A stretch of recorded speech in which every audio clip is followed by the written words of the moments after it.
croyances ou nos idées politiques, le système mis en place dans notre monde libre repose sur l'accord tacite d'une sorte de contrat passé avec chacun d'entre nous, dont voici dans les grandes lignes le contenu. J'accepte la compétition comme base de notre système, même si j'ai conscience que ce fonctionnement engendre frustration et colère pour l'immense majorité des perdants. J'accepte d'être humilié ou exploité à condition qu'on me permette à mon tour d'humilier ou d'exploiter quelqu'un occupant une place inférieure dans la pyramide sociale. J'accepte l'exclusion sociale des marginaux, des inadaptés et des faibles car je considère que la prise en charge de la société a ses limites. J'accepte de rémunérer les banques pour qu'elles investissent mes salaires à leur convenance et qu'elles ne me reversent aucun dividende de leurs gigantesques profits qui serviront à dévaliser les pays pauvres, ce que j'accepte implicitement. J'accepte aussi qu'elles prélèvent une forte commission pour me prêter de l'argent qui n'est autre que celui des autres clients. J'accepte que l'on congèle et que l'on jette des tonnes de nourriture pour ne pas que les courses s'écroulent, plutôt que de les offrir aux nécessiteux et de permettre à quelques centaines de milliers de personnes de ne pas mourir de faim chaque année. J'accepte qu'il soit interdit de mettre fin à ces jours rapidement. En revanche, je tolère qu'on le fasse lentement en inhalant ou ingérant des substances toxiques autorisées par les États. J'accepte que l'on fasse la guerre pour faire régner la paix. J'accepte qu'au nom de la paix, la première dépense des États soit le budget de la défense. J'accepte donc que des conflits soient créés artificiellement pour écouler les stocks d'armes et faire tourner l'économie mondiale. J'accepte l'hégémonie du pétrole dans notre économie, bien qu'il s'agisse d'une énergie coûteuse et polluante, et je suis d'accord pour empêcher toute tentative de substitution s'il s'avérait que l'on découvre un moyen gratuit et illimité de produire de l'énergie, ce qui serait notre perte. J'accepte que l'on condamne le meurtre de son prochain, sauf si les États décrètent qu'il s'agit d'un ennemi et nous encouragent à le tuer. J'accepte que l'on divise l'opinion publique en créant des partis de droite et de gauche qui passeront leur temps à se combattre en me donnant l'impression de faire avancer le système. J'accepte d'ailleurs toutes sortes de divisions possibles, pourvu qu'elles me permettent de focaliser ma colère vers les ennemis désignés dont on agitera le portrait devant mes yeux. J'accepte que le pouvoir de façonner l'opinion publique, jadis détenu par les religions, soit aujourd'hui aux mains d'affairistes non élus démocratiquement et totalement libres de contrôler les États, car je suis convaincu du bon usage qu'ils en feront. J'accepte l'idée que le bonheur se résume au confort, l'amour au sexe et la liberté à l'assouvissement de tous les désirs, car c'est ce que la publicité me rabâche toute la journée. Plus je serai malheureux et plus je consommerai. Je remplirai mon rôle en contribuant au bon fonctionnement de notre économie. J'accepte que la valeur d'une personne se mesure à la taille de son compte bancaire, qu'on apprécie son utilité en fonction de sa productivité plutôt que de sa qualité, et que l'on exclut du système si elle n'est plus assez productive. J'accepte que l'on paie grassement les joueurs de football ou des acteurs, et beaucoup moins les professeurs et les médecins chargés de l'éducation et de la santé des générations futures. J'accepte que l'on mette au banc de la société les personnes âgées dont l'expérience pourrait nous être utile, car étant la civilisation la plus évoluée de la planète, et sans doute de l'univers, nous savons que l'expérience ne se partage ni ne se transmet. J'accepte que l'on me présente des nouvelles négatives et terrifiantes du monde tous les jours pour que je puisse apprécier à quel point notre situation est normale et combien j'ai de la chance de vivre en Occident. Je sais qu'entretenir la peur dans nos esprits ne peut être que bénéfique pour nous. J'accepte que les industriels, militaires et politiciens se réunissent régulièrement pour prendre sans nous concerter des décisions qui engagent l'avenir de la vie et de la planète. J'accepte de consommer de la viande bovine traitée aux hormones sans qu'on me le signale explicitement. J'accepte que la culture des OGM se répande dans le monde entier, permettant ainsi au trust de l'agroalimentaire de breveter le vivant, d'engranger des dividendes conséquents et de tenir sous leur joug l'agriculture mondiale. J'accepte que les banques internationales prêtent de l'argent aux pays souhaitant s'armer et se battre, et de choisir ainsi ceux qui feront la guerre et ceux qui ne la feront pas. Je suis conscient qu'il vaut mieux financer les deux bords afin d'être sûr de gagner de l'argent et faire durer les conflits le plus longtemps possible afin de pouvoir totalement piller leurs ressources s'ils ne peuvent pas rembourser les emprunts. J'accepte que les multinationales s'abstiennent d'appliquer les progrès sociaux de l'Occident dans les pays défavorisés, considérant que c'est déjà une embellie de les faire travailler. Je préfère qu'on utilise les lois en vigueur dans ces pays permettant de faire travailler des enfants dans des conditions inhumaines et précaires. au nom des droits de l'homme et du citoyen, nous n'avons pas le droit de faire de l'ingérence. J'accepte que les hommes politiques puissent être d'une honnêteté douteuse et parfois même corrompus. Je pense d'ailleurs que c'est normal au vu des fortes pressions qu'ils subissent. Pour la majorité, par contre, la tolérance zéro doit être de mise. J'accepte que les laboratoires pharmaceutiques et les industriels de l'agroalimentaire vendent dans les pays défavorisés des produits périmés ou utilisent des substances cancérigènes interdites en Occident. J'accepte que le reste de la planète, c'est-à-dire 4 milliards d'individus, puissent penser différemment à condition qu'ils ne viennent pas exprimer ses croyances chez nous et encore moins de tenter d'expliquer notre histoire avec ses notions philosophiques primitives. J'accepte l'idée qu'il n'existe que 2 possibilités dans la nature, à savoir chasser ou être chassé, et si nous sommes doués d'une conscience et d'un langage, ce n'est certainement pas pour échapper à cette dualité, mais pour justifier pourquoi nous agissons de la sorte. J'accepte de considérer notre passé comme une suite ininterrompue de conflits, de conspirations politiques et de volontés hégémoniques, mais je sais qu'aujourd'hui tout ceci n'existe plus, car nous sommes au summum de notre évolution, et que les seules règles régissant notre monde sont la recherche du bonheur et de la liberté de tous les peuples, comme nous l'entendons sans cesse dans nos discours politiques. J'accepte sans discuter, et je considère comme vérité toutes les théories proposées pour l'explication du mystère de nos origines, et j'accepte que la nature ait pu mettre des millions d'années pour créer un être humain dont le seul passe-temps soit la destruction de sa propre espèce en quelques instants. J'accepte la recherche du profit comme but suprême de l'humanité et l'accumulation des richesses comme l'accomplissement de la vie humaine. J'accepte la destruction des forêts, la quasi-disparition des poissons de rivières et de nos océans. J'accepte l'augmentation de la pollution industrielle et la dispersion de poisons chimiques et d'éléments radioactifs dans la nature. J'accepte l'utilisation de toutes sortes d'additifs chimiques dans mon alimentation, car je suis convaincu que si on les y met, c'est qu'ils sont utiles et sans danger. J'accepte la guerre économique sévissant sur la planète, même si je sens qu'elle nous mène vers une catastrophe sans précédent. J'accepte cette situation et j'admets que je ne peux rien faire pour la changer ou l'améliorer. J'accepte d'être traité comme du bétail, car tout compte fait, je pense que je ne vaux pas mieux. J'accepte de ne poser aucune question, de fermer les yeux sur tout ceci et de ne formuler aucune véritable opposition, car je suis bien trop occupé par ma vie et mes soucis. J'accepte même de défendre à la mort ce contrat si vous me le demandez. J'accepte donc, en mon âme et conscience, et définitivement, cette triste matrice que vous placez devant mes yeux pour m'empêcher de voir la réalité des choses. Je sais que vous agissez pour mon bien et pour celui de tous. Too, I mean, the effect of TV on people. Because I have a little daughter, I watch my little daughter watching TV, and I'm always surprised at her eyes when she's watching TV. It's something like she's here but she's not here, you know. And we start to film and to record and to look for articles and people which have studied that. And we found your name on the internet. So we'll put Herbert Krugman. Okay? Mm-hmm.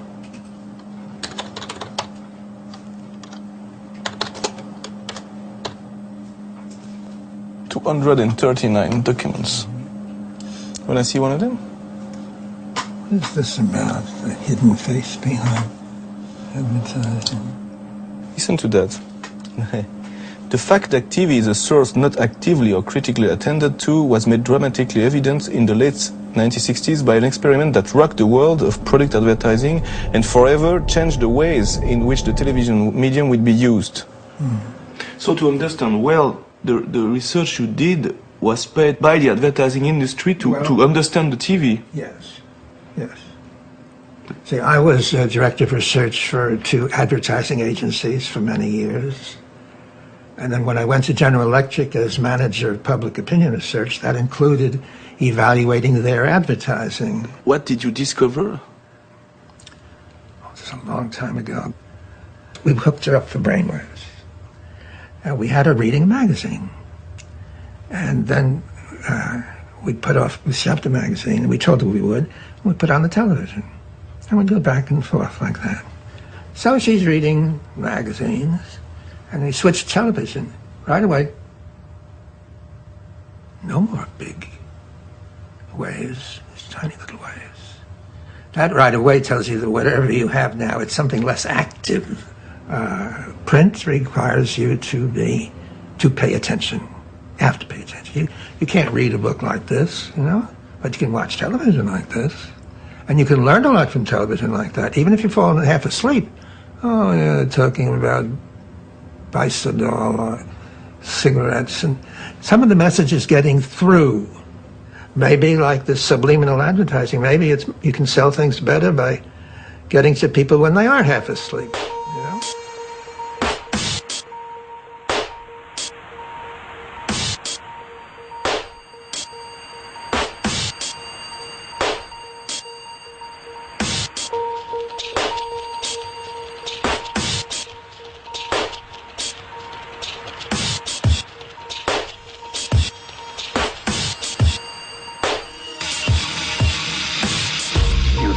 Understand.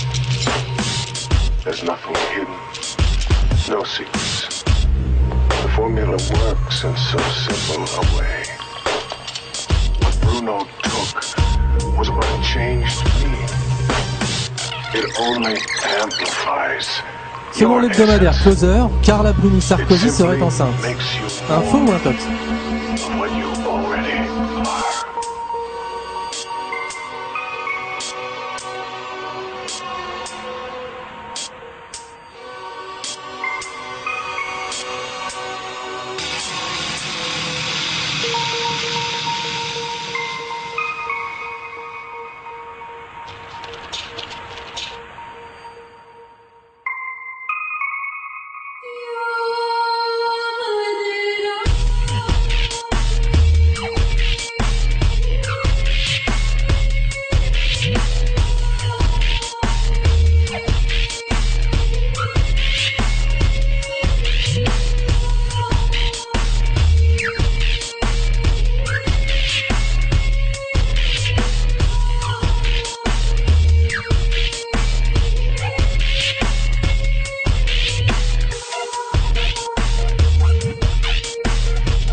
Il s'agit de faire en sorte que deux enjeux magnifiques, la propriété intellectuelle, le droit d'auteur, la création, soient confortés et compatibles avec les nouvelles technologies.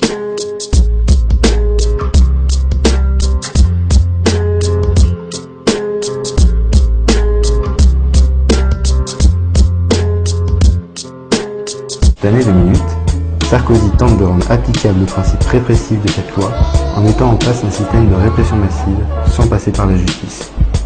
Éric Besson, allez-vous maintenir ce projet de décret qui vous permettrait ou qui permettrait à une autorité administrative de filtrer ou de bloquer des sites internet sans passer par un juge? Un mot, d'abord, c'est la loi de 2004, donc le gouvernement est tenu de prendre des décrets, et c'est d'ailleurs parce qu'un sénateur a assigné l'État, le gouvernement, que nous travaillons sur le projet de loi de décret. Il mentionne la notion d'urgence. Oui, absolument.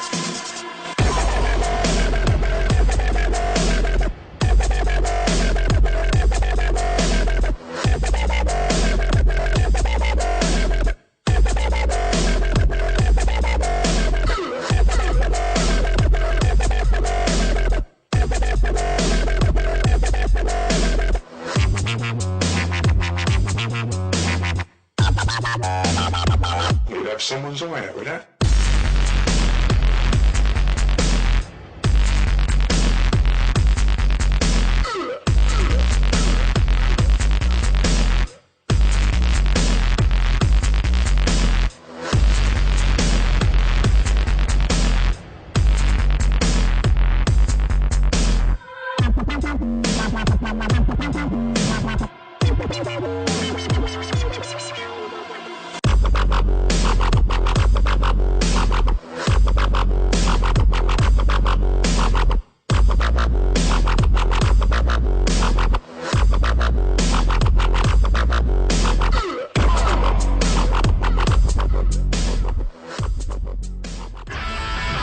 Bonjour, vous voulez jouer à l'euro?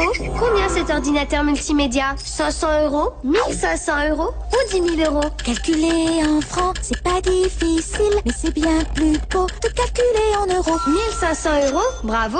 L'euro, c'est bientôt. L'euro, c'est plus facile ensemble.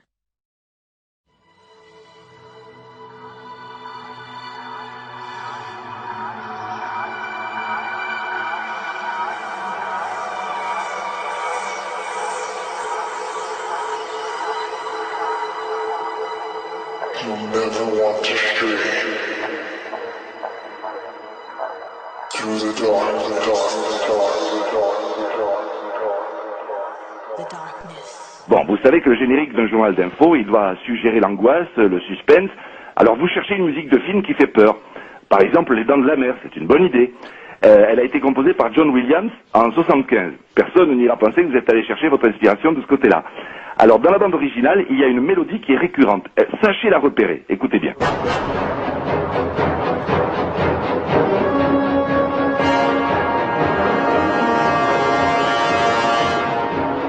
Ça, c'est Les Dents de la Mer, hein.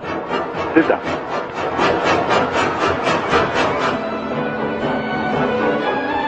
Voilà la mélodie.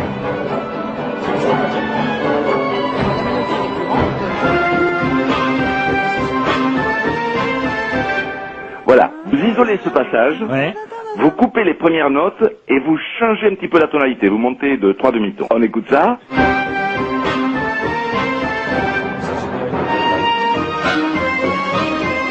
Voilà, ça c'est toujours Les Dents de la Mer. Mais là on va faire plus angoissant, il faut ralentir toute la phrase, on maintient le rythme avec des contrebasses et des violoncelles, toum toum toum toum toum toum, on ponctue avec des timbales, ça donne ça.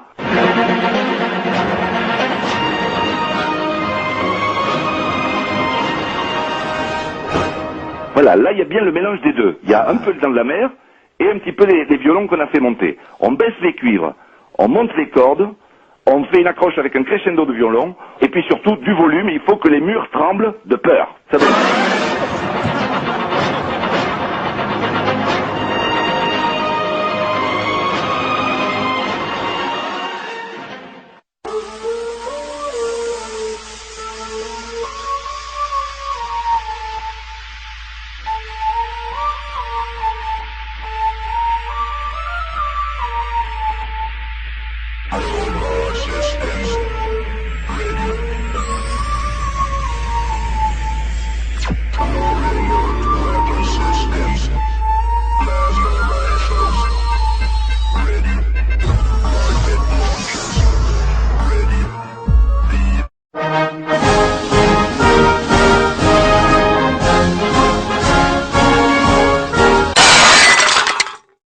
Le 2 septembre, nous avons voulu remettre au ministre de l'Éducation nationale, M. Luc Châtel, le livre de Jacques Bainville, Histoire de France. Parce qu'il nous a semblé que la dernière réforme des manuels scolaires a montré un fait évident, un fait dramatique, c'est que le ministre de l'Éducation nationale, le ministère de l'Éducation nationale et l'Éducation nationale dans son ensemble, ceux qui sont chargés d'instruire les futures générations de Français, eh bien, cette institution-là ne connaissait pas son histoire de France. En effet, pour ceux qui ne sauraient pas, Louis XIV et Napoléon Bonaparte, entre autres, ont été évacués purement et simplement des manuels scolaires.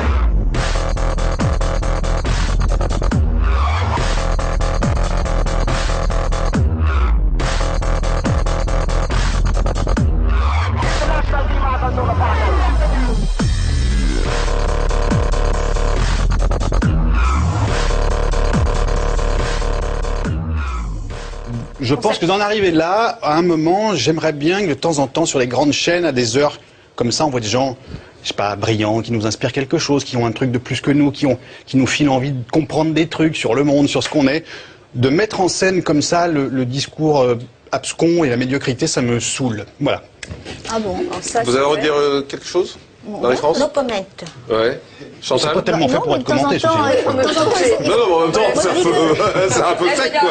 On ferme, on s'en va. Chantal, vous comprenez son discours ou pas? Mais oui, non, mais je dis qu'on n'est pas forcément en télé-réalité, je ne l'étais pas moi-même, c'est vrai, mais on n'a pas aussi forcément envie de se prendre la tête chaque soir, il faut aussi se la libérer, il faut aussi voir des choses, exactement, il faut aussi se libérer, il faut aussi voir des choses un petit peu comme ça, et on n'est pas pour autant débiles, voilà, on passe bien, il a dit que les discours étaient... Voilà, le discours... Ne confondons pas essayer de voir quelque chose de brillant et se prendre la tête. Il n'y a pas de discours. On ne peut pas simplement ranger tous ceux qui réfléchissent dans le clan de ceux qui se prennent la tête. C'est quand même un amalgame très dangereux. Oui, mais vous avez vu le nombre de téléspectateurs qui le regardent? C'est très regardé. Je vous félicite. Alors ça veut dire qu'ils regardent, hein? Ça veut dire qu'ils regardent. Et la réponse à la question de Jean-Marc, c'est qu'est-ce que vous en pensez? Je pense que c'est grave. Mais non, je pense que It only amplifies your essence. It simply makes you more of what you already are.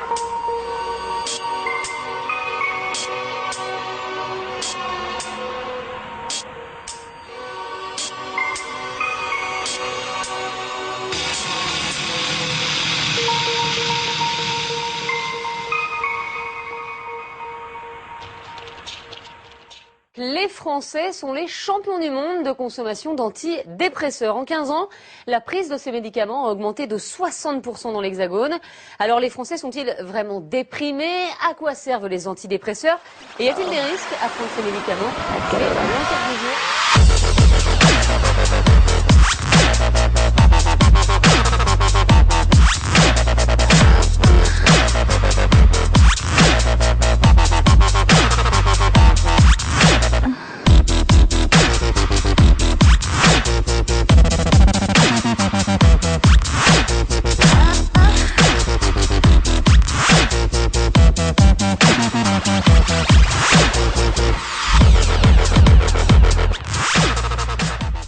When you realize how fake it all is, the football, the basketball, the Lady Gaga, the Justin Bieber, who gives you these carbon tax messages. They tell your kids they got to love Justin Bieber, and then Bieber says, hand in your guns, pass the Cybersecurity Act, and the police state's good, and then your children are turned into mindless vassals who now they look up to some twit instead of looking up to Thomas Jefferson or looking up to Nikola Tesla or looking up to Magellan. I mean, kids, Magellan's a lot cooler than Justin Bieber. He circumnavigated with one ship the entire planet. He was killed by wild natives before they got back to Portugal, and when they got back, there was only like 11 people alive of the 200 and something crew, and the entire ship was rotting down to the waterline. That's destiny. That's will. That's striving. That's being a trailblazer and explorer. Going into space, mathematics, quantum mechanics, the secrets of the universe. It's all there. Life is fiery with its beauty. It's incredible detail. Tuning into it. They want to shatter your mind talking about Justin Bieber. It's pure evil. They're taking your intellect and your soul and giving you Michael Jordan and Bieber. Unlock your human potential. Defeat the globalists who want to shatter your mind, your doorways to perception. I want to see you truly live. I want to see you truly be who you are.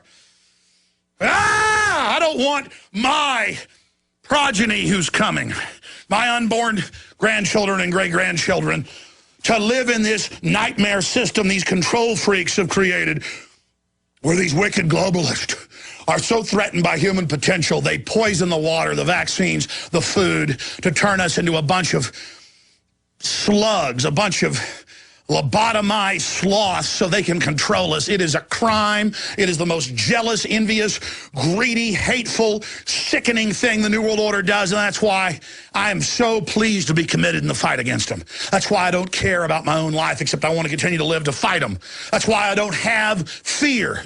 I only have fear of myself and my flesh and not being up to the challenge. And I ask you to look in the mirror and ask yourselves, what are you doing in this time of great challenge? What are you doing to unlock minds? Once you unlock a mind, once you unlock somebody, then they can unlock their soul. We can't unlock a soul. Only God can do that.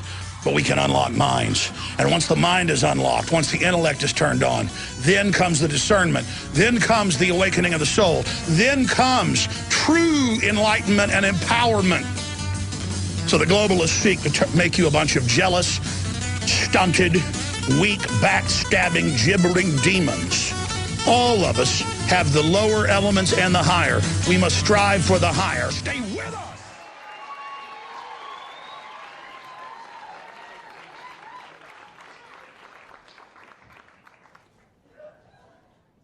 I start from the supposition that the world is topsy-turvy, that things are all wrong, that the wrong people are in jail and the wrong people are out of jail, that the wrong people are in power and the wrong people are out of power, that the wealth is distributed in this country and the world in such a way as not simply to require small reform, but to require a drastic reallocation of wealth.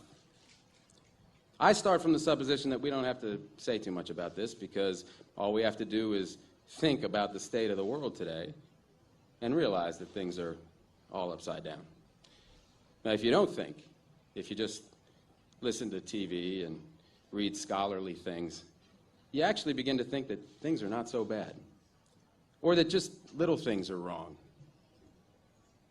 But you have to get a little detached and then come back and look at the world, and you are horrified. So we have to start from that supposition that things are really topsy-turvy. And our topic is topsy-turvy, civil disobedience. Now, as soon as you say the topic is civil disobedience, you're saying our problem is civil disobedience. That is not our problem. Our problem is civil obedience.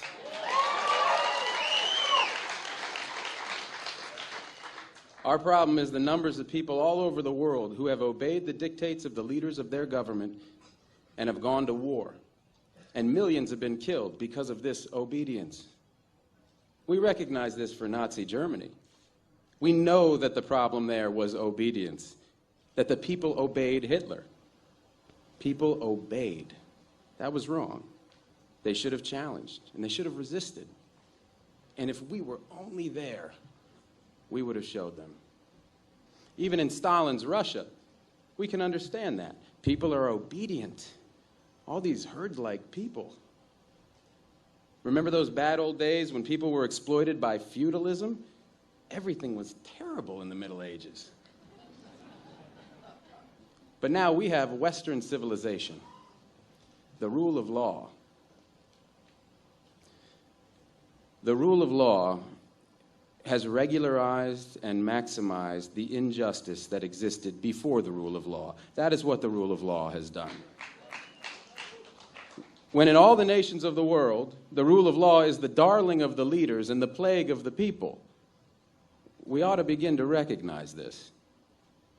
We have to transcend these national boundaries in our thinking. Nixon and Brezhnev have much more in common with one another than we have with Nixon.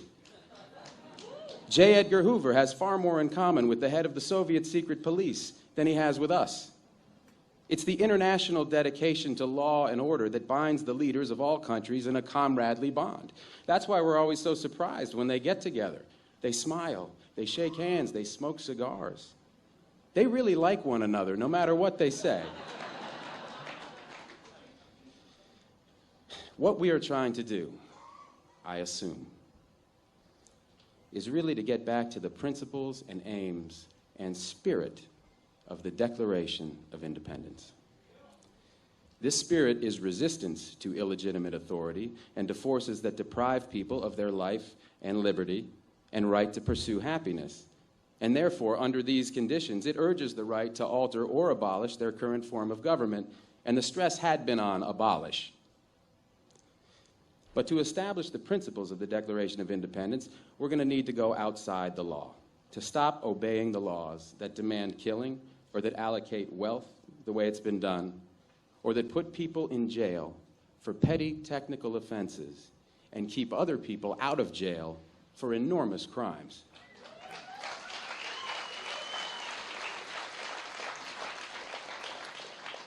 My hope is that this kind of spirit will take place not just in this country, but in other countries, because they all need it. People in all countries need the spirit of disobedience to the state, which is not a metaphysical thing, but a thing of force and wealth. And we need a kind of declaration of interdependence among people in all countries of the world who are striving for the same thing. La question est, pourquoi pas? Pourquoi je travaillerais pas pour la NSA? Ça, c'est une colle. J'ai essayé d'y répondre. Disons que je travaille à la NSA et qu'on dépose un code sur mon bureau, un code réputé inviolable.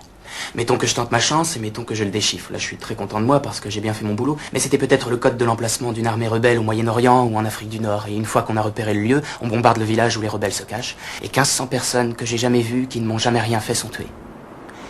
Et les politiciens, ils disent, envoyez les marines s'assurer la sécurité parce qu'ils en ont rien à foutre. C'est pas leurs gosses qu'ils envoient se faire descendre. Comme eux, ils sont jamais allés au feu parce qu'ils étaient tous planqués dans la garde nationale. C'est un pauvre môme de Boston Sud qui se prend un shrapnel dans les fesses. Et il revient pour apprendre que l'usine où il travaillait s'est exportée dans le pays d'où il vient d'arriver. Et le mec qui lui a filé le shrapnel dans le cul, c'est lui qui a son job. Parce qu'il bosse pour 15 cents par jour sans pause pipi. Maintenant, il comprend que la seule raison qu'il y avait de l'envoyer là-bas, c'était de mettre en place un gouvernement qui nous vendrait le pétrole pour pas cher. Et bien sûr, les compagnies pétrolières exploitent le conflit qu'il y a eu pour faire monter leur prix et se faire du même coup un beau petit bénéf. Mais ça aide pas mon pote qui travaille pour des clous. Ils traînent un max à livrer le pétrole, bien sûr. Peut-être même qu'ils vont employer un alcoolique comme capitaine, un buveur de martini qui s'amuse à faire du slalom entre les icebergs, jusqu'au jour où il en frappe un, le pétrole se déverse et ça tue toute vie dans l'Atlantique Nord. Alors là, mon pote est chômeur, il peut pas se payer de voiture et c'est à pied qu'il se cherche des jobs. Ce qui est pas marrant parce que le shrapnel qu'il a eu dans le cul lui a filé des hémorroïdes. Et puis en plus, il crève de faim parce qu'à la soupe populaire, on lui propose comme plat du jour de la morue de l'Atlantique Nord avec de l'huile de moteur. Alors qu'est-ce que j'en pense? Je vais attendre une offre meilleure. Je me dis, putain, je ferais peut-être aussi bien de descendre mon pote. Prendre son job, le filer à son pire ennemi, faire monter les prix, bombarder, tuer des bébés phoques, fumer de l'herbe, m'engager dans la garde nationale. Et puis je serais peut-être élu président.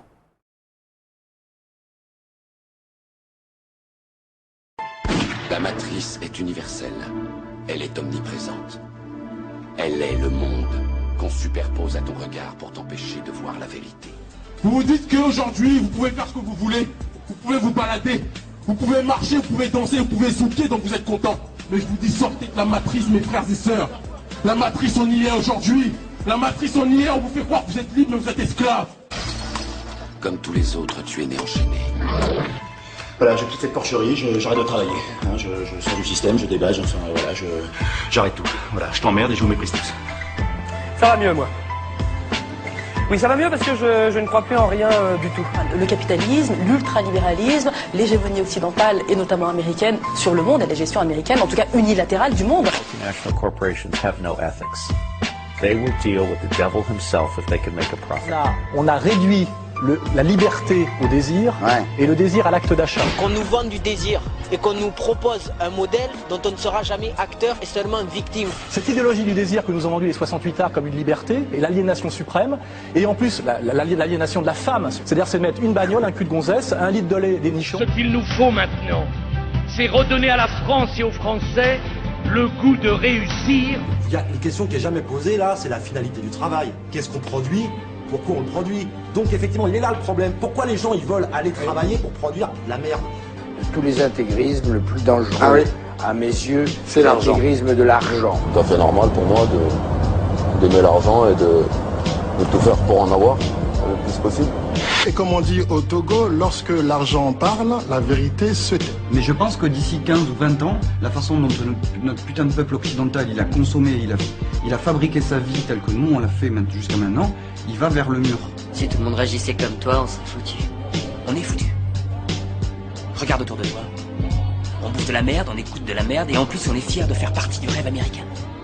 J'estime qu'un ouvrier a le droit de partir avec sa dignité d'homme, comme un être humain. Pour moi, c'est pareil, un ouvrier est un être humain. Donc le Chiangan de la bourgeoisie qui protège l'or des riches, et on constate que si on ne change pas de système capitaliste, l'ouvrier sera toujours couillonné et enculé. Soit c'est le vivant, ou c'est la marchandise. La marchandise ou la vie.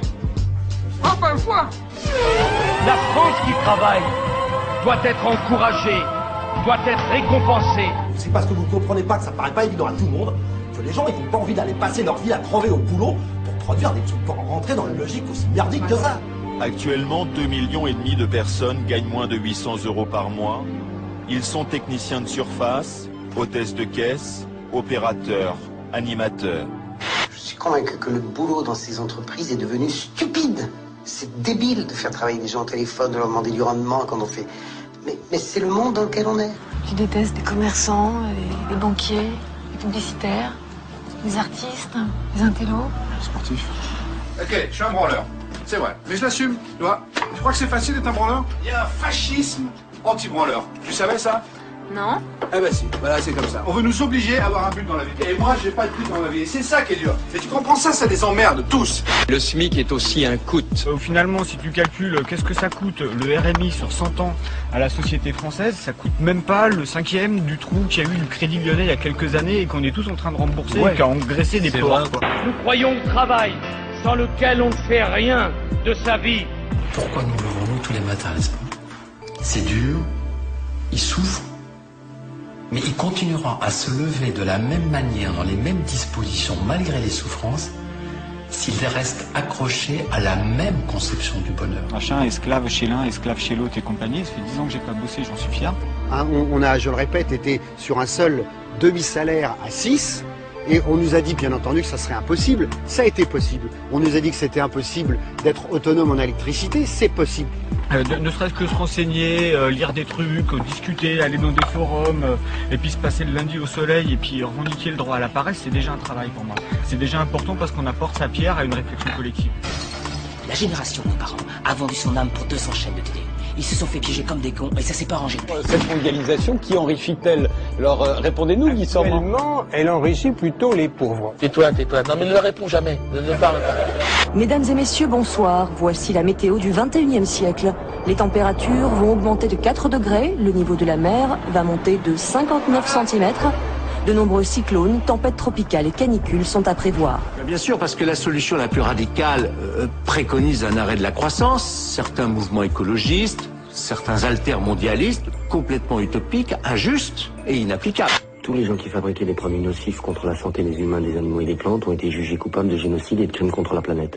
Ah oui? Qui? L'industrie agroalimentaire et chimique, les fabricants d'armes de tabac et d'alcool, les industries pharmaceutiques et nucléaires, les constructeurs d'automobiles, les architectes, beaucoup de médecins et les politiciens qui s'étaient enrichis en laissant faire. C'est du monde, hein? Ah, c'était la guerre civile. Après, il y a eu le boycott. Le boycott, c'était l'arme absolue. Plus d'achat, plus de pouvoir. L'armée et la police pouvaient rien contre le boycott.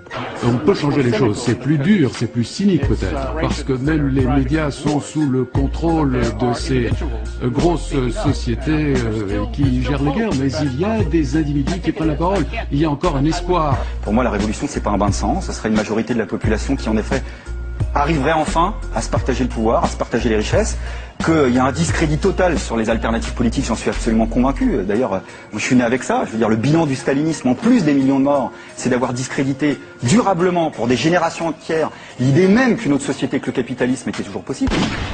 Je suis publicitaire. Je suis de ceux qui vous font rêver des choses que vous n'aurez jamais.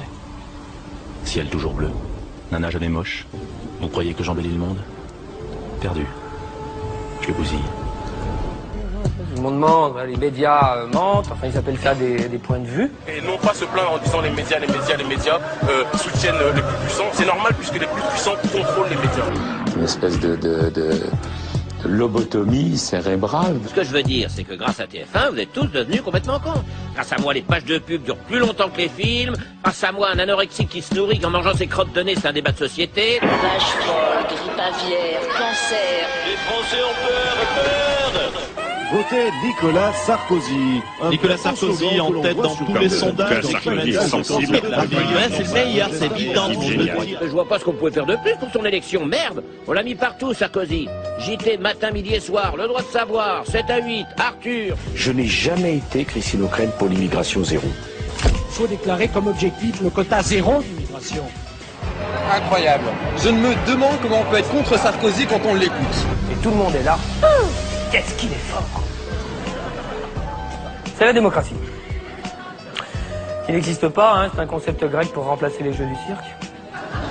La télévision ne sert qu'à embobiner, qu'à nous envoyer des missiles dans notre subconscient. La jeunesse est très fragile. On n'est porté que vers la starmania, la musique. Tout ce qui conscientise le peuple est relégué à l'arrière-plan. C'est-à-dire que le concours de brouhaha fait par les pseudo-émissions d'information, qui sont d'abord des émissions de variété, ont redonné à la maçonnerie un espace formidable. Je m'engage à garder inviolablement le secret maçonnique, à ne jamais rien dire ni écrire sur ce que j'aurais pu voir ou entendre, Et si on nous mentait depuis le départ? Mais pas le petit mensonge, hein. Gros, gigantesque, universel. Vous n'êtes pas encore au courant. Ah merde alors. A New World Order. Au nom de la France, j'appelle tous les États à se réunir pour fonder le nouvel ordre mondial du XXIe siècle. La Banque fédérale de réserve américaine, contrairement à ce que les Américains ont toujours cru, n'appartient pas aux Américains. Ces deux banques appartiennent à la Banque de France, à la Banque d'Angleterre, à la Banque de Francfort. Elle appartient aux banquiers internationaux sous la juridiction des Rothschild, des Rockefeller, des Milner. Rockefeller s'est jamais plus enrichi que pendant 1929. I met Rockefeller through a female attorney I knew. He's the one who told me 11 months before we were going to invade Iraq, to take over the oil fields, establish a base in the Middle East, and make it all part of the New World Order. Le nouvel ordre mondial fait commerce de la guerre. Il crée des guerres pour pouvoir négocier la paix. Weapons of mass destruction, botulinum, VX, sarin, nerve agent, Iraq and Al-Qaeda. Al-Qaeda. Iraq and Al-Qaeda terrorism. I remember he was telling me how he had see soldiers looking in caves of people in Afghanistan and Pakistan and all these places, and there's going to be this war on terror, which is no real enemy. On voit ici donc une tour bien dessinée. Lorsqu'on prend le billet de $10, nous voyons un début de fumée net, le $20. On se retrouve avec encore un peu plus de fumée qui descend. Le $50, l'écroulement des tours. Enfin, le $100, plus de bâtiments. Il n'y a plus qu'une fumée qui monte du sol. 9/11 was done by people in our own government and our own banking system. Le nouvel ordre mondial se décide ici, aux Nations Unies. C'est un gouvernement mondial. Nous voyons la présence de la pyramide Illuminati franc-maçonne. En dessous, on peut lire l'inscription en latin Novus Ordo Seclorum. Nouvel ordre mondial. Oui, non, pour dire la blague qui va venir après, là, elle est drôle. Si on n'a pas aujourd'hui un gouvernement mondial, on ne peut pas parler sérieusement de démocratie. C'était drôle, hein, la blague. Oui. Si, t'es marré, mais rigole, y a pas de honte à rigoler, hein. Toutes les entreprises dirigées par Prescott Bush firent l'objet d'une saisie du gouvernement américain pour coopération avec le Troisième Reich et commerce avec l'ennemi. Before us, the opportunity to forge for ourselves and for future generations a new world order. When we are successful, and we will be, we have a real chance at this new world order. Le dollar, c'est le seul dieu devant lequel se prosternent tous les Américains. 793 personnes qui pèsent 2600 milliards de dollars, soit le montant global de la dette des pays du Sud. Quand le Fonds monétaire international prête de l'argent aux pays en voie de développement, il exige des garanties. Nous avons des forêts tropicales, bien, donnez-les-nous. Nous avons des minerais, bien, donnez-les-nous. Oui, il y a une part de la dette qui est due à de l'aide liée, qui était finalement une subvention d'un pays du Nord, un pays riche, à ses propres entreprises. Selon les plans du FMI et de la Banque mondiale, c'est aux populations de financer leur approvisionnement en eau, avant privatisation de la compagnie nationale. Et pour séduire les investisseurs étrangers, le prix de l'eau a doublé. Le prix des denrées augmente à cause de la demande en Asie, à cause de l'augmentation des prix du pétrole. Et puis également en raison du développement des biocarburants. Il cautionne la dictature. Tout ça pour nous affamer. Pour revenir à l'Afrique, pourquoi aujourd'hui on laisse crever les Africains? Parce que c'est pas des bons consommateurs. En Afrique, on a besoin des matières premières, de pouvoir faire des safaris, mais les Africains, on s'en fout, nous, les bourgeois occidentaux capitalistes, parce qu'ils consomment mal. On peut les piller, mais on a ils espéré qu'ils se mettent à consommer, on et comme ils consomment pas, on les laisse.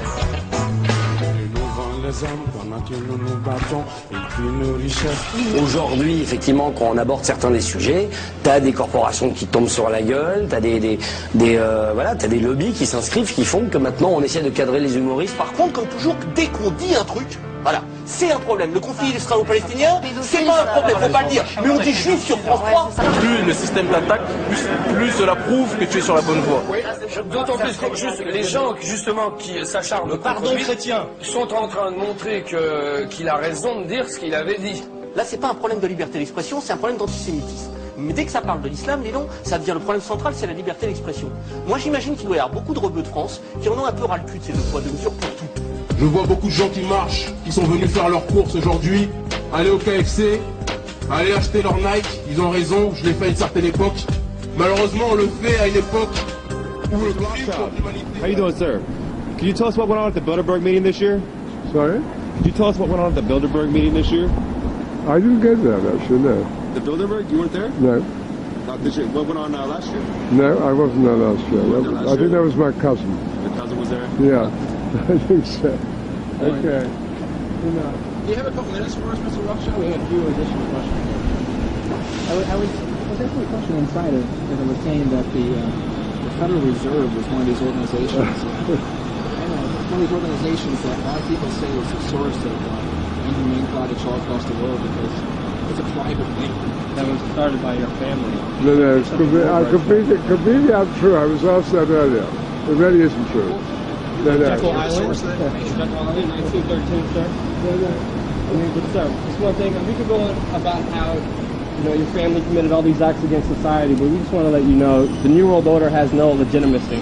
And that we as a people are not afraid, and we are waking up to the robber barons and the big banksters who are looting this economy with the Federal Reserve. Well, que savez-vous de l'organisation mondiale Bilderberg, moi je n'en avais jamais entendu parler, qui réunit chaque année les personnages les plus influents du monde? Vous connaissez ça, vous? Non. Bon, ben voilà. Bonjour à tous les internautes, on vous retrouve aujourd'hui pour la dernière journée du Bilderberg. Alors avant de partir, on a voulu faire une dernière mise au point en ce qui concerne les médias français, puisque comme vous le savez, il y a le Nouvel Obs, il y a le Figaro et apparemment BFM TV selon une information d'hier qui en aurait parlé. Donc vous l'avez vu avec l'extrait de Monsieur Calvi juste avant, le Bilderberg on connaît pas, on n'en parle pas. Et ben je peux vous dire qu'ici on en parle à l'image de la une du journal local qui a parlé du Bilderberg. On voit Alex Jones en une. Alors ce n'est pas le seul journal qui en a parlé pendant ces 4 jours, puisque parmi les journaux anglais, on retrouve le Guardian, le Epoch Times, le Sun, qui accorde un gros article quand même sur David Icke, le Daily Telegraph, The Independent, qui évoque l'entrée de David Cameron dans le Bilderberg, dans l'hôtel Groove Hotel, le Daily Mail, le Daily Mirror et le Financial Times, les gars. Si le Financial Times en a parlé, a pris le temps d'écrire un article sur le Bilderberg, c'est qu'il y a bien quelque chose en dessous. Donc bon les gars, franchement, va peut-être falloir se mettre à la page. Dans certains quartiers de Paris ou partout dans le monde, quand on entend parler de milliards, mais putain, mais où est-ce qu'on va? Où est-ce qu'on va? Nous on demande simplement avoir un emploi.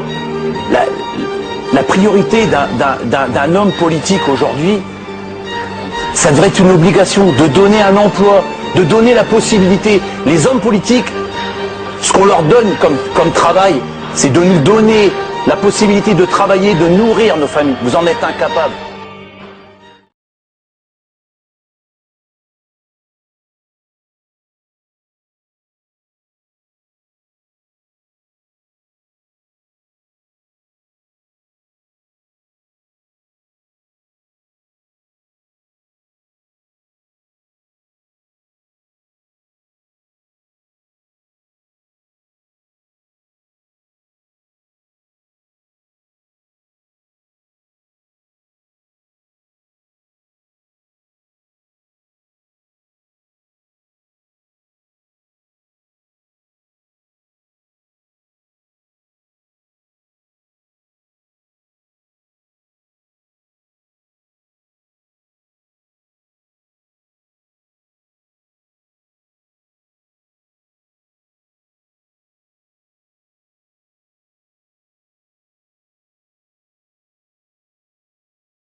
Il y a dans la nature de l'homme cette force qui le pousse à vouloir dépasser les autres.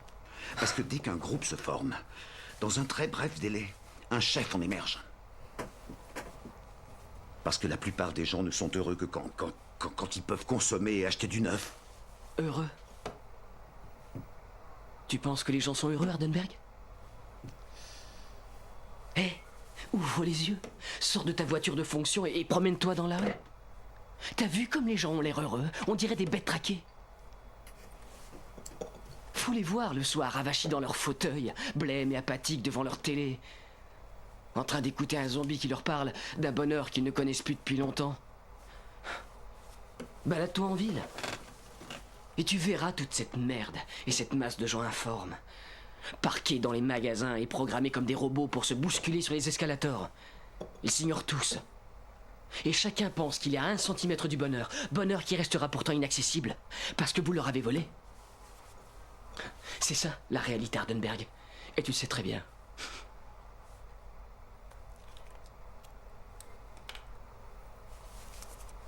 Mais j'ai une nouvelle pour toi, patron. La machine est en surchauffe. Nous, on est les précurseurs, mais votre temps touche à sa fin. Votre technologie vous a donné votre petit confort, mais les autres ravalent leur rage. Tous ces gosses là-bas, ils ont la rage, ils crèvent dans leur bidonville et se gavent de films d'action américains. Et ça, c'est loin de chez nous, mais ici...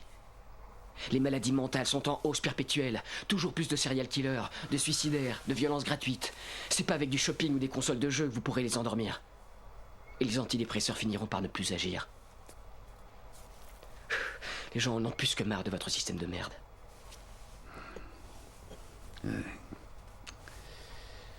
Je dois admettre qu'il y a sûrement des choses justes dans tout ce que tu dis, mais... je ne suis pas la bonne cible. J'ai peut-être suivi le système, mais je n'en ai pas inventé les règles.